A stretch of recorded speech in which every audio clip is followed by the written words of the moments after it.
મારા વાલા મિત્રો, ગાય, ગામડું અને ખેતી ઝેર મુક્ત ભારતનું અભિયાન લઈ અને છેલ્લા ઘણા વર્ષોથી રાત્રિ દિવસ આખા ભારતમાં જે મહેનત કરે છે એવા મારા પરમ સ્નેહી રમેશભાઈ રૂપારેલિયા ગોંડલથી સરસ મજાની યાત્રા કાઢી સોમનાથ સુધી જવાના છે. તારીખ છે 25 ડિસેમ્બરથી 8 જાન્યુઆરી સુધી. એ પદયાત્રામાં કુલ 14 દિવસ છે. 210 કિલોમીટર, 3 જિલ્લા, 7 તાલુકા અને 65 ગામડાઓમાંથી પસાર થવાની છે.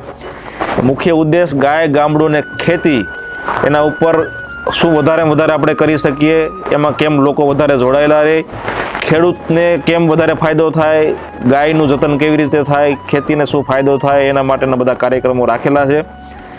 હું તો સાથે રમેશભાઈની સાથે રહેવાનો છું અને જોડાવાનો છું. મારી આપ સૌને, મારા વાલા મિત્રોને વિનંતી છે, આપ પણ આ પદયાત્રામાં જોડાવ તો વધારે આનંદ આવશે મારા વાલા.